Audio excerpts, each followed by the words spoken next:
Hello, আসসালামু আলাইকুম everyone. তো আপনারা সবাই কেমন আছেন? আশা করি আল্লাহর রহমতে আপনারা অনেক অনেক বেশি ভালো আছেন এবং আল্লাহর রহমতে আমরা এবং আমি অনেক অনেক বেশি ভালো আছি। তো আপনাদের মাঝে নিয়ে চলে আসলাম নতুন আরেকটি ব্লগ। আর আমাদের এই ব্লগটি শুট করা হয়েছে শুক্রবারের দিন বিকালে এবং আমরা আপলোড করতেছি শনিবার দিন রাত্রে। তুলনামূলকভাবে কোনো কারণবশত আমাদের ভিডিওটি সমস্যার কারণে আমরা আপলোড করতে পারি নাই। বাট আপনারা তো আছেন আমার ভালোবাসার মানুষ, আপনারা অবশ্যই আমাদের এই সব ভিডিওগুলোতে লাইক শেয়ার কমেন্ট করবেন উড়াধুরা। তো যাই হোক, আমরা মেন আলোচনায় ফিরে আসি। তো আমি গত এক সপ্তাহ আগে একটি ব্লগ আপলোড করেছিলাম যেখানে আমি বলেছিলাম যে 2025 সালে টুর্নামেন্ট চলতেছে মেহেরপুর জেলার যতাপুর গ্রামে, অনেক বড় একটা টুর্নামেন্ট যেখানে ফার্স্ট পুরস্কার রাখা ছিল 1 লাখ টাকা এবং সেকেন্ড পুরস্কার রাখা হয়েছে 80,000 টাকা। তো ওই ফুটবল খেলার আর কি আজকে সেমিফাইনালের শেষ খেলা, মানে তৃতীয় রাউন্ডের শেষ খেলা আজকে। আর গত সপ্তাহে আমি যে খেলাটা দেখেছিলাম সেটা ছিল পুরাদা ভার্সেস বাঁশবাড়িয়া। ওইখানে বাঁশবাড়িয়া গ্রাম হেরে গিয়েছিল আর পুরাদা গ্রাম জিতে গিয়েছিল। তো ওইখানে কিন্তু পুরাদা গ্রামটি ফাইনাল রাউন্ডে চলে গেছে। তো আজকে আরেকটি ম্যাচ আছে সেমিফাইনালের শেষ ম্যাচ, এটা আজকে যারা জিতবে তারা ফাইনাল রাউন্ডে চলে যাবে এবং তারপরে ফাইনাল রাউন্ডটা কবে হবে সেটা আপনাদেরকে অবশ্যই জানিয়ে দেওয়া হবে। তার আগে মেন বিষয় যেটা বলে দিই আমি আপনাদেরকে, আজকের খেলা আছে সাতক্ষীরা বনাম গারাবেরিয়া।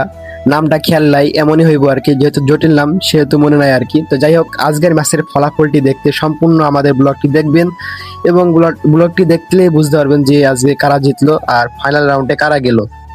তো আমরা কথা বলতে বলতে কিন্তু আমরা মোটামুটি যতারপুর ফিল্ডটিতে চলে এসেছি আর এখন বাজে মূলত 3টা 15। আর 3টা 15 থেকে ফিল্ডেতে অনেক লোকজন আর কি মানে জায়গা নিয়ে নিয়েছে, কারণ আপনারা জানেন এইসব খেলাগুলো দেখতে অনেক লোক হয় আর লোকের কারণে আর কি লাস্টে জায়গা পাওয়া যায় না। তো আমরা একটু আগে আগে চলে এসেছি, তো রোদের ভিতরে আমরা দাঁড়িয়ে আছি। তো এইখানে সাতক্ষীরা দলের টিম মোটামুটি ফিল্ডে নেমে পড়েছে এবং কিছু মিনিট পরেও আমরা দেখলাম যে গারাবেরিয়ার টিম একাদশ নেমে পড়েছে আর কি। তো যাই হোক, আর দর্শক দেখতে দেখতে কত দর্শক হয়ে গেছে এটা দেখেন আপনারা, কত লোক হয়ে গেছে আর কি।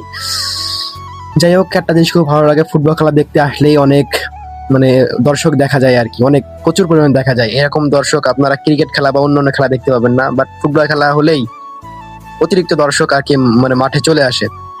তো এখানে লোকগুলো দেখে মনে হচ্ছে মোটামুটি 10,000 তো হইব মিনিমাম। তো যাই হোক, খেলা মোটামুটি শুরু করার জন্য প্রস্তুতি হয়ে গেছে, মানে শুরু করে দিয়েছি খেলাটা। আর খেলা শুরু করার আগে আপনাদেরকে আমি একটা কথা বলে দিই, আমি কিন্তু সাতক্ষীরা টিমে সাপোর্ট করতেছি এবং সাপোর্ট করেই যাব খেলা শেষ অবধি। আর আপনারা কোন টিমে সাপোর্ট করতেছেন এটা অবশ্যই কমেন্ট বক্সে বলে যাবেন। আর আপনারা এখানে যারা ছিলেন তারা যদি আমার ভিডিওটা সামনে পান এবং আপনারা কমেন্ট করে যাবেন যে আপনারা কোন টিমে সাপোর্ট করেছেন। তো আমরা দীর্ঘত অনেক কয়েক মিনিট ধরে খেলা দেখতেছি এবং খেলা দেখতে দেখতে দেখলাম যে কোনো টিমই কিন্তু গোল দিতে পারতেছিল না, কারণ দুই টিমই মোটামুটি ভালো খেলতেছিল, তারপরও সাতক্ষীরার টিমটা একটু বেশি ভালো খেলতেছিল। তো কোনো কারণবশত কোনো টিম কোনো গোল দিতে পারে না এবং লাস্টে প্ল্যানটি দেওয়া হয় 5টা করে 5টা এবং প্ল্যানটিতে সাতক্ষীরার টিমটি হেরে যায় এবং আমি খুব আপসেট হয়ে পড়েছিলাম, কারণ এতক্ষণ ধরে যে টিমটিকে আমি সাপোর্ট করে গেলাম সেই টিমটা নাকি হেরে গেল। তো কিছু করার নাই, আমি এটা বলবো যে সাতক্ষীরা টিমটা অনেক ভালো খেলছে, ভাগ্যর লিখনে তারা হেরে গেল আর কি। তো যাই হোক, আর কিছু বলার নাই, দিন ফুরিয়ে রাত হয়ে এলো।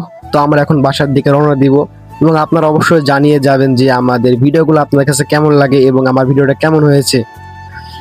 তো আমরা এখানে মোটামুটি কিছু মিনিট দাঁড়িয়ে থাকলাম এবং আমরা এখন বাসার দিকে রওনা দিয়ে দিব এবং আপনারা অবশ্যই মনে করে জানিয়ে যাবেন আমাদের ভিডিওগুলো আপনার কাছে কেমন লাগে এবং আমার ভিডিওটা কেমন হয়েছে। তো সবাই ভালো থাকবেন, সুস্থ থাকবেন, আল্লাহ হাফেজ, আসসালামু আলাইকুম।